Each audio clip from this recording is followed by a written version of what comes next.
Fala pessoal, beleza? Você está no... Opa, só um pouquinho.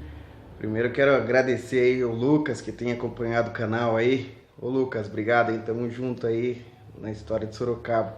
Hoje aí o logo vai ser o que ele mandou pra mim aí. Muito obrigado pelo carinho, um abraço a todos, vamos lá? Chegou a Sorocaba sob aclamação entusiasmado e acordes de 8 bandas de música.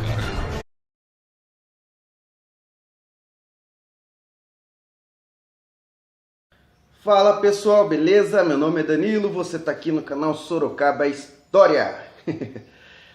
Você já ouviu falar do cemitério dos Bexiguentos?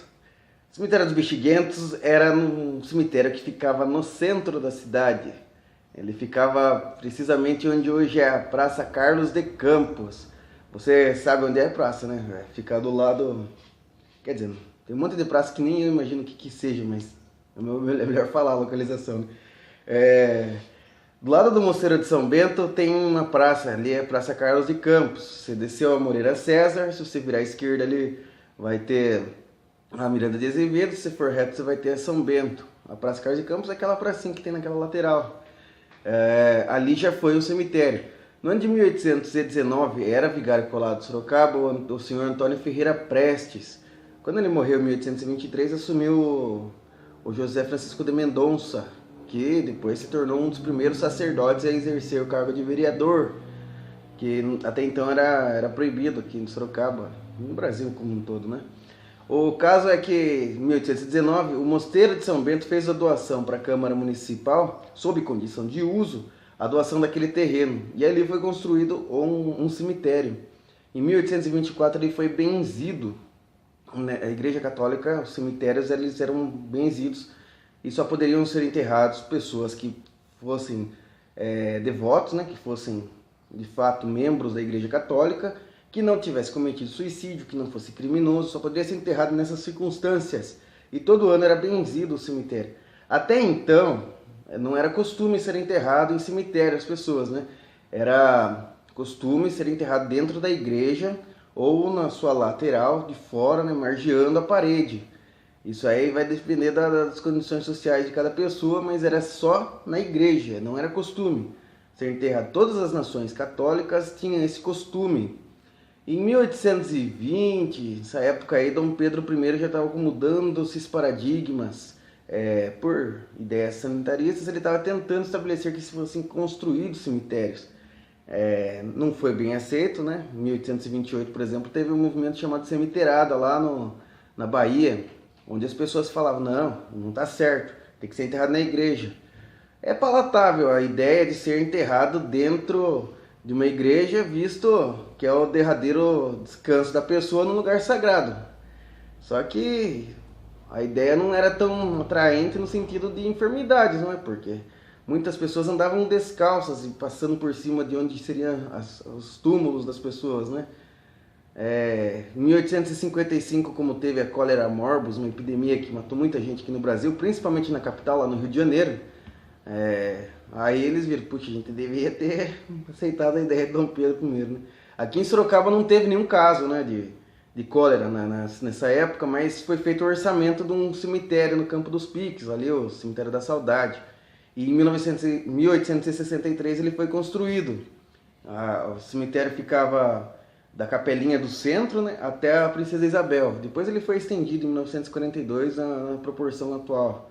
O anterior, né, que é o que eu estava falando da Praça Carlos de Campos, tem-se como primeiro cemitério a céu aberto aqui da parte urbana, né? Já tinha tido o cemitério de 1811 dos protestantes, que foi o primeiro cemitério do Brasil, lá onde hoje é a Fazenda Ipanema, né?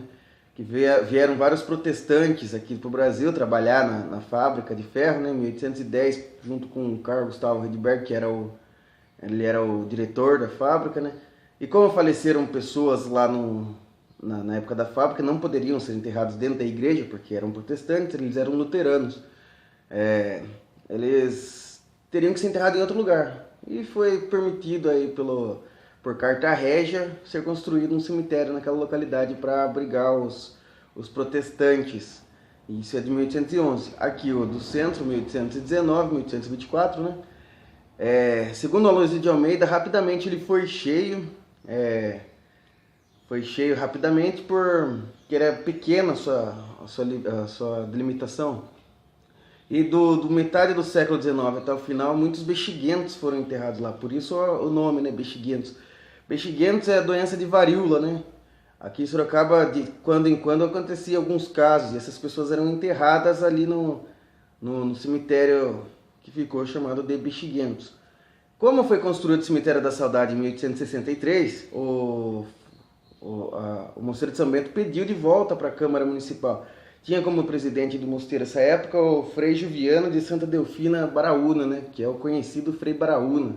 E em 1864 foi devolvido o cemitério para o mosteiro. Ali teve casos interessantes, né? Pessoas que moravam, né, onde hoje é a rua 13 de Maio, né?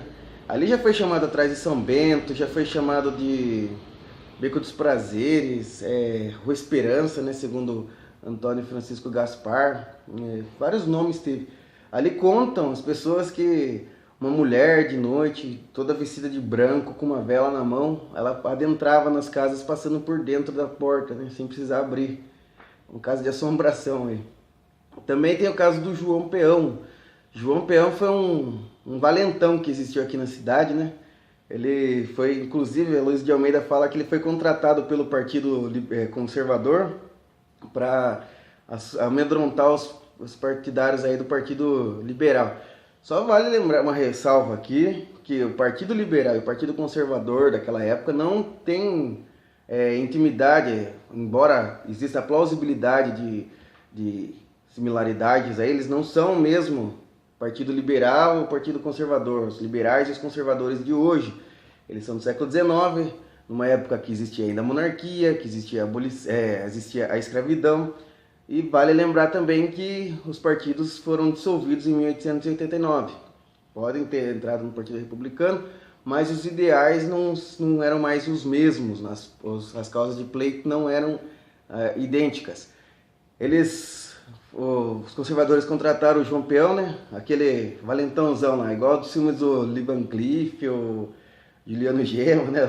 O Clint Eastwood. Ele até, segundo consta, ele até assustou mesmo.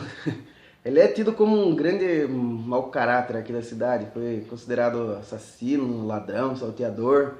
Ele foi preso no jornal A Cita em 1852, uma tira bem pequena, de fato, mas diz que ele foi preso. O jornal já ainda o cita como João Peão, não sei se esse é o nome verdadeiro dele. Tendo, pois, ele sendo solto em 1853, a Luiz de Almeida fala que ele morreu numa troca de tiro lá na Aparecidinha contra a polícia que ele estava lutando. O Antônio Francisco Gaspar ainda menciona que ele falou para os policiais: "Vem, pode vir, meu corpo é fechado, minha oração é forte." O Carlos Carvalho Cavaleiro, nos seus livros, ele fala que esse dito aí pelas pessoas, um pouco pitoresco, óbvio, mas as pessoas diziam que ele tinha o corpo fechado e que precisou ser bala de prata. Outros falam que foi benzida as balas para poder penetrar o corpo dele. Como ele morreu, ele não foi enterrado dentro do cemitério, ele foi enterrado na parte de fora. Ele não poderia ficar na parte sagrada, ele ficou no lado de fora. E tem gente que fala que algumas vezes à noite aí você via uma luz lá em cima da cruz dele, que ficava dele lá. Uma coisa bem, bem estranha, né? Pessoal, é complicado. Já que eu tô falando de cemitério, tem um caso interessante aí da Santinha, né? A Santinha de Sorocaba. A Julieta Chaves, em 1899, ela estava indo para comprar pão, né? Segundo o jornal cita, e um professor chamado João Pinto Vieira, ele chamou ela para casa dela, ele abusou sexualmente dela e matou ela. Aí ele deixou o corpo dela perto ali da rua Santa Clara, num terreno. O dono do terreno encontrou o corpo dela, as pessoas tentaram linchá-la, né, porque já fazia tempo que estavam procurando ela, porque julgaram que ele tinha abusado sexualmente dela, era um italiano. Por sorte, o senhor João Soares e o delegado Maneco Januário, eles intervieram no caso, né, intercederam lá, não mataram a pessoa, ficou provado que não foi ele. Posteriormente o professor João aí foi lá e As pistas levavam até ele e ele mesmo assumiu a responsabilidade. Ele foi condenado a 24 anos aí por ter feito essa barbaridade, essa desgraça. E no lugar onde ela foi morta, né, como de costume, as pessoas levantavam uma cruzinha, né? Quantas cruzes a gente não vê por estrada aí, né? Uma capelinha. Muitas pessoas iam lá acender velas. E depois no cemitério onde ela foi enterrada da saudade, né? Tem o túmulo dela até hoje ali. Alguns dizem que foi Nicolau Scarpa que doou toda aquele trecho lá do túmulo dela. Muitas pessoas acendiam velas lá e atribuem-se graças aí recebidas a ela, né? O caso aconteceu em 1899 e ela passou para a história aí como Santinha de Sorocaba. Bom, pessoal, espero que vocês gostem. Se inscreva no canal, deixe seu joinha e vamos continuar falando da história de Sorocaba. Um grande abraço.